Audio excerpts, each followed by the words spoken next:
Hey everyone, happy Monday. I hope you're all doing well. It's been quite a while since I have done a full start to finish painting video, so I've been really eager to get some paint on these new Kill Team Commandos, and I asked for your input as to whether I should paint this guy or paint the knob from this box, and it was about a 50-50 split, so I just decided to paint this guy, honestly, because he's less detailed and it would take less time to do it. And up till now, I've been batch painting my beast nagas and other things for my army. So I wanted to slow down a little bit and put a good amount of time into him in order to kind of live up to the quality of these sculpts because they are really, really amazing. I'm feeling a little bit stressed because I have only finished one commando, still haven't finished my beast nagas, and my combat patrol will be here any day. And I got a beast boss. So yeah. But with all of that being said, I hope you enjoy seeing this process as always, and let's go ahead and get started.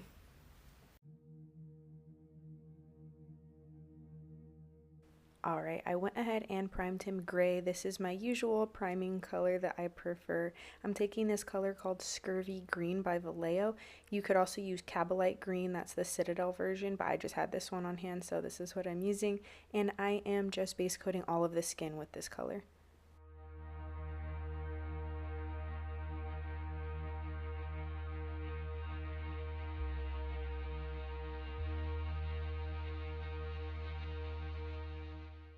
Next, I am taking the color Bugman's Glow, so any peachy flesh shade will do. And I am just going to be adding this to areas like the elbows, the knuckles, and all over the face. At this stage, I'm not worried about really being tidy. I'm just kind of globbing this color all over those areas, like inside the ears and things like that, just because I'm going to be doing a lot of layering over it, but I want to get those peachy undertones for these spots.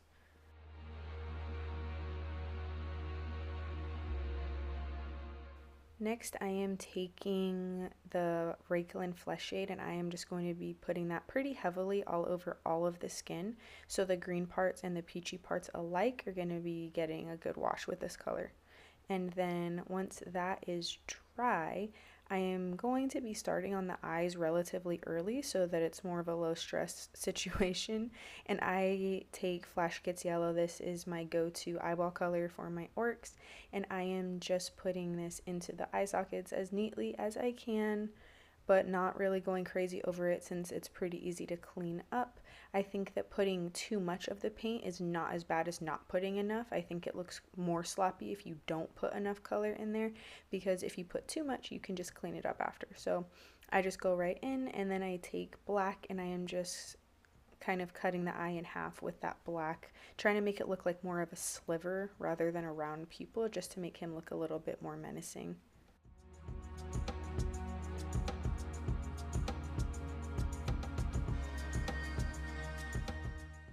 I wanted his eyes to look a little bit bloodshot, so I'm taking Red Tone by the Army Painter. It's just a red wash, and I'm just going to be putting that onto the eyes.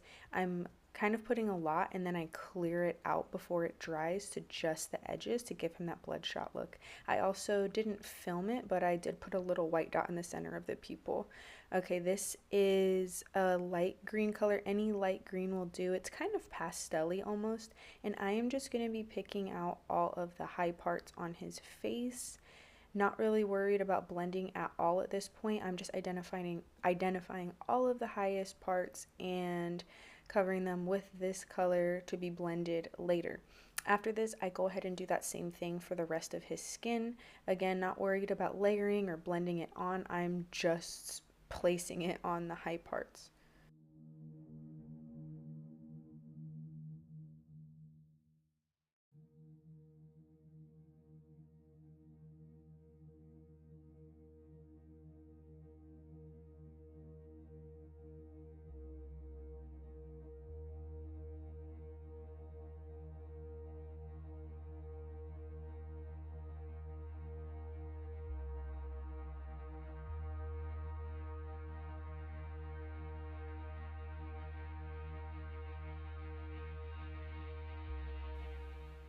Doing it like this, it'll look really crazy for a while. Like, he looks crazy right now.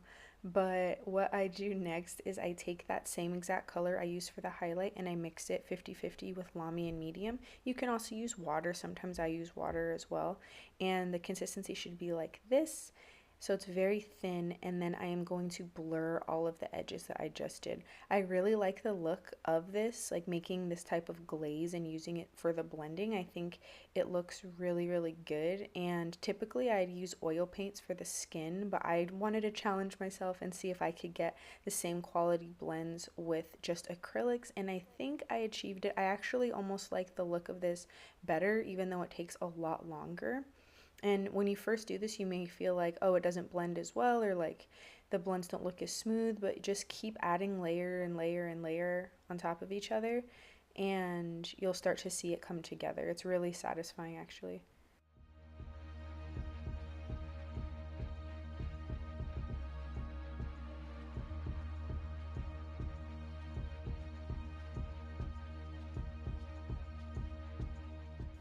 It's important when doing this to make sure that you're letting each layer dry fully before adding another layer on top. So I just go ahead and work on other parts. So first I was working on his arm, then I'll go and do a layer of the glaze on his head and then his other arm, and just keep looping around and around so that by the time I finish the other parts, the first part has dried, and then I just keep doing this again and again.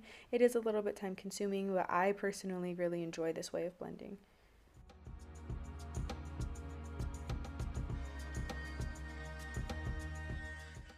With Xandri Dust, I am going to be base coating his t-shirt, and this is just going on. I actually had to do two coats because I did thin it down quite a bit.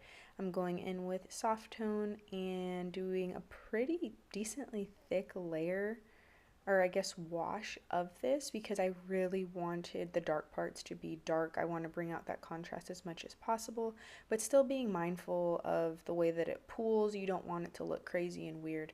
Then I take white Scott and I mixed it with Sandry Dust in a 1-to-1 mix, and I am just going to be pulling out these highlights. I was going for a slightly textured look, so I am just starting off with the creases in the shirt and then any of the high parts in the shirt with really teeny tiny brush strokes to make it look like it could be made of a fiber or some kind of fiber that a shirt could be made out of.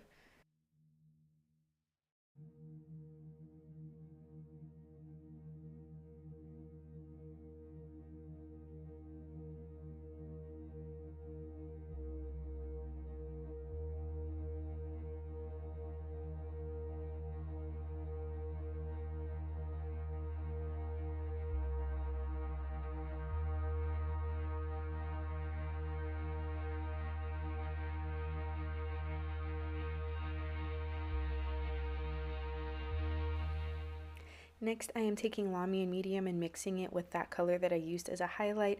Once again, any areas where the highlight is a little bit too drastic or the edges look a little bit too rough, I'm just going to glaze over them with this color and smooth them out a little bit.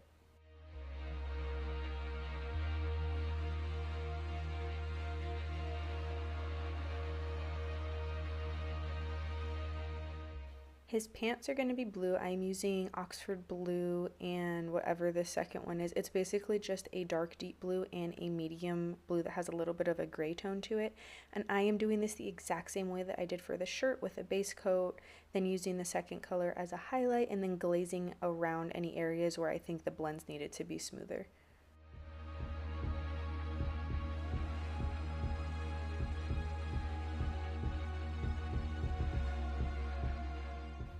Then I move on to the leather on the mini. So this is the color charred brown. Any deep brown would be fine. I am base coating the suspenders as well as the backpack with this color.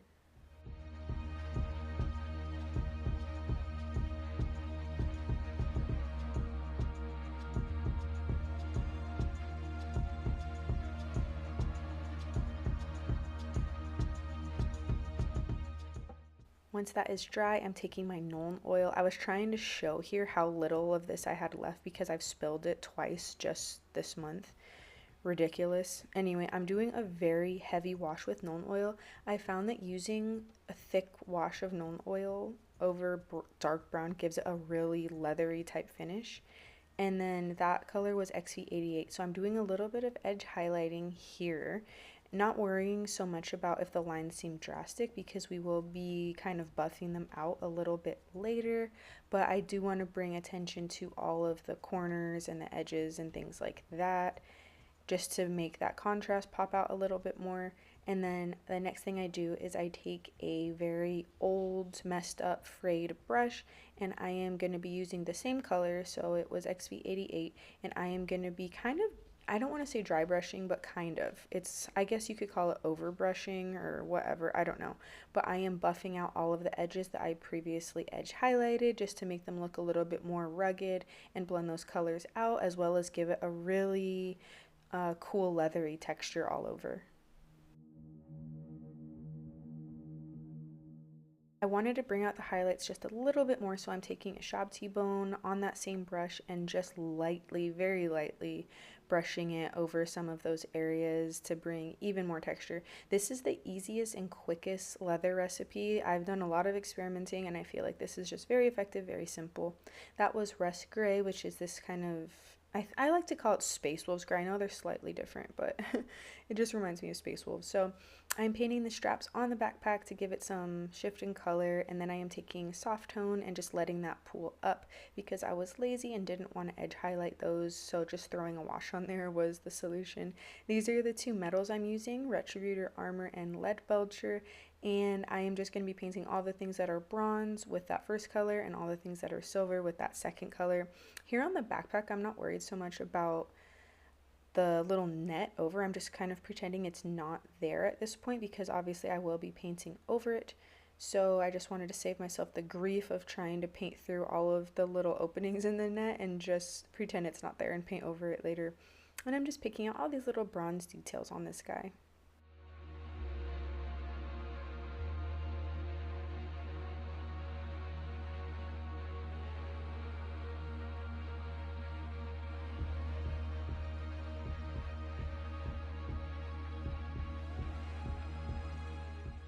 I use strong tone over all of the Retributor armor, and I use Nuln Oil over all of the Lead Belcher, and I found that that makes it look pretty cool, like kind of the look I'm going for. The Nuln Oil on the Lead Belcher definitely makes it look dirty and used and worn the way that, you know, I imagine an orc's weapon to look like. So I'm all about it. I think it's just really, really easy. For some areas, I did do 2 coats of Nuln Oil once the first coat had dried just to make it look even better. Then I am taking Screaming Skull, and I'm using this for several details. So first I did the little net on the backpack, and then I did the stitches on the back of his pants, and I also used this color for his teeth.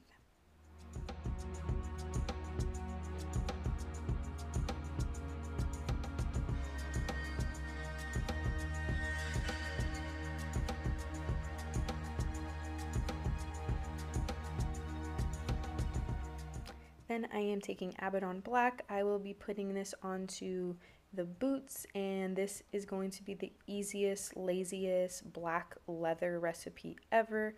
After I base coated the boots and the belt, I am taking that charred brown color on that same old frayed brush, and I'm going to be kind of dry brushing this color onto it. It pulls out the details and the shape of them, and it makes them look dirty at the same time, all in one step. All right, this is Corn Red and the Contrast Paint Skeleton Horde. You already knew it was coming, so I am just painting all of these with the bright Corn Red color, and then I'll be going over with Skeleton Horde to make it look a little bit grimier and dirtier and bring a little bit of shadow and depth to it. And then I am taking Mephiston Red, which is a bit more orangey tone, and I am just going to be edge highlighting on those.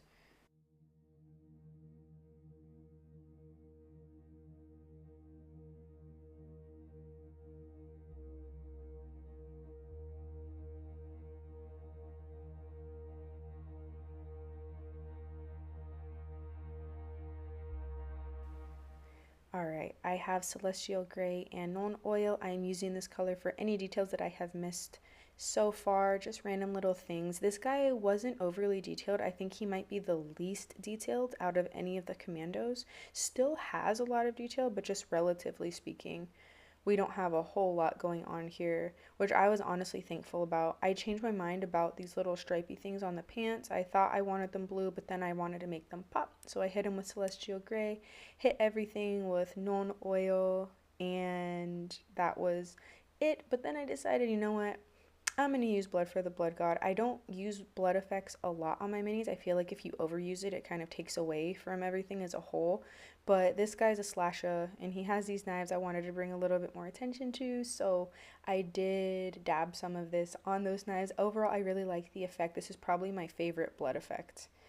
And that is pretty much it. I based him in the same desert theme that I've been using for the rest of my army, which looks like this. I added a little gas can on there just for scenery effects, and then I black rimmed it. Alright, guys, that is the end of this one. I hope to see you soon, and as always, thank you so much for watching.